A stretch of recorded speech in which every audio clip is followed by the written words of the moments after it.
எல்லா முடிவுகளுக்கும் பின்னாடி ஒரு சின்ன ரிஸ்க் இருக்கும் இல்லையா? ஆனா தைரியத்துக்கும் கண்மூடித்தனமான வேகத்துக்கும் நடுவுல ஒரு மெல்லிய கோடு தான் இருக்கு. அந்த கோட்டை தாண்டுனா என்னாகும், அதை எப்படி சரியா கையாளலான்னு வாங்க நாம இன்னைக்கு பார்க்கலாம்.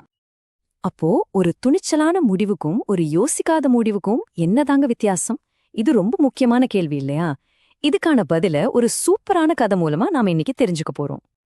சரி, வாங்க கதைக்குள்ள போகலாம். நம்ம ஹீரோ பேரு லியோ. அவரோட ஒரு பெரிய ஐடியால இருந்து தான் எல்லாமே ஆரம்பமாகுது. நம்ம லியோவை பாருங்க, அப்படியே ஃபுல் எனர்ஜியோட ஆர்வத்தோட இருக்கான். புதுசா ஒரு ப்ராஜெக்ட் ஆரம்பிக்க போறோங்கிற அந்த உற்சாகம், நம்ம எல்லாருக்குமே அந்த ஃபீலிங் தெரியும் இல்லையா? அதே துடிப்பு தான் அவன்கிட்டயும் இருந்துச்சு. அவனோட ஐடியா மேல அவனுக்கு அப்படி ஒரு நம்பிக்கை. அதனால சின்ன சின்ன விவரங்கள், அதாவது டீடைல்ஸ் பத்தி எல்லாம் பெருசா யோசிக்கல. நேரா களத்துல இறங்கிட்டான்.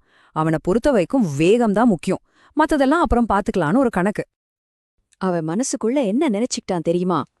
பிளான் பண்றதெல்லாம் ரொம்ப ஜாக்கிரதையா இருக்கிறவங்க வேலை. தைரியமா இறங்குனாதான் அதிர்ஷ்டம் நம்ம பக்கம் வரும் அப்படின்னு தனக்கு தானே சொல்லிக்கிட்டான்.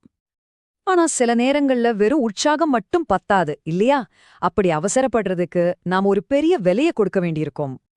பாருங்க, ஒரு வேலைய முழுசா யோசிக்காம ஆரம்பிக்கிறது அது எதுக்கு சமம்னா, எதிரிகள் வந்து அறுவடை செஞ்சுட்டு போறதுக்காக நாமளே ஒரு வயலை தயார் பண்ற மாதிரிதான். அதாவது அவனோட அவசரமே அவனுக்கு எதிரியா மாறிடுச்சு. என்ன ஆச்சுன்னு நினைக்கிறீங்க? எதிர்பார்த்தது போலவே அந்த ப்ராஜெக்ட் படுதோல்வி. பணம் போச்சு, நேரம் வீணானது, போட்ட உழைப்பு எல்லாமே வீண். இந்த தோல்வியிலிருந்து அவன் கத்துக்கிட்ட பாடம் ரொம்ப ஆழமானது. அதாவது எந்த ஒரு செயலையும் தொடங்குறதுக்கு முன்னாடி அதனால என்ன நன்மை வரும், என்ன தீமை வரும், கடைசியா நமக்கு கிடைக்க போற லாபம் என்னன்னு தெளிவா ஆராய்ஞ்சு பார்க்கணுங்கிறது தான் அது. ஆனா பாருங்க, அந்த தோல்வி ஒரு முடிவா இல்ல, அது ஒரு முக்கியமான பாடமா மாறுச்சு. இப்போ மறுபடியும் தொடங்குறதுக்கான ஞானத்தை அவன் தேட ஆரம்பிச்சான். அப்படி மனசுடைஞ்சு போயிருந்த லியோருக்கு காலத்தால அழியாத ஒரு அற்புதமான அறிவுரை கிடைக்குது. அந்த ஒரு விஷயம் அவனோட பார்வைய மொத்தமா மாத்தி அவனுக்கு ஒரு புது வழிய காட்டுச்சு. அந்த அறிவுரை இதுதான்: எண்ணி துணிக கருமம், துணிந்த பின் எண்ணுவம் என்பது இழுக்கு. இதோட அர்த்தம் ரொம்ப ஆழமானது, ஆனா நேரடியானது. அதாவது எந்த ஒரு செயலையும் தொடங்கறதுக்கு முன்னாடி நல்ல சிந்திச்சு எல்லா கோணத்திலையும் ஆராய்ஞ்சு ஒரு முடிவுக்கு வரணும். வேலையில இறங்கினதுக்கப்புறம் யோசிக்கலாம்னு நினைக்கிறது ஒரு பெரிய குறைபாடு, ஒரு பெரிய தப்பு. இப்போ லியோக்கு ஒரு 2வது சான்ஸ் கிடைக்குது.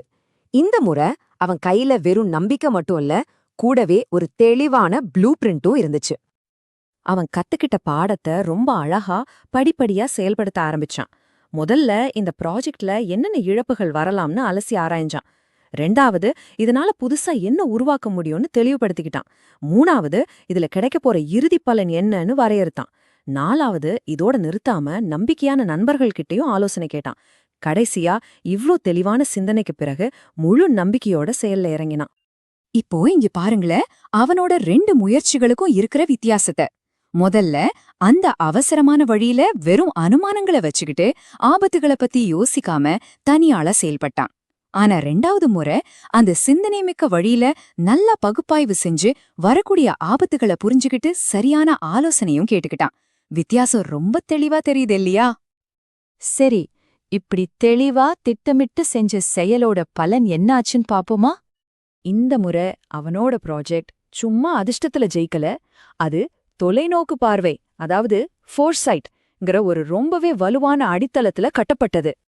சொல்லப்போனா அது சும்மா வெற்றி பெறல, நல்லா செழித்து வளர்ந்து ஒரு நிலையான மதிப்பை உருவாக்குச்சு.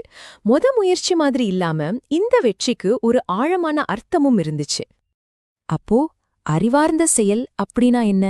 அது வேறொன்னும் இல்ல, நம்மளோட துணிச்சலான லட்சியமும் நம்மளோட தெளிவான திட்டமிடலும் ஒன்னா சேர்ற ஒரு சக்தி வாய்ந்த புள்ளிதான் அது. ஆஹா, இதுல இருந்து நம்ம தெரிஞ்சுக்க வேண்டிய முக்கியமான விஷயம் என்னன்னா, ஒரு அர்த்தமுள்ள சாதனைக்கான பாதைங்கிறது வெறும் வேகமா போறதுல மட்டும் இல்ல, புத்திசாலித்தனமா சரியா யோசிச்சு போறதுல தான் இருக்கு. சரி, இப்போ உங்களுக்கான ஒரு சின்ன கேள்வி. இந்த வாரத்துல நீங்க எடுக்க போற எந்த முக்கியமான முடிவை இன்னும் கொஞ்சம் அதிகமா சிந்திச்சு இந்த வழியில அணுகப் போறீங்க? ஒரு நிமிஷம் யோசிச்சு பாருங்க.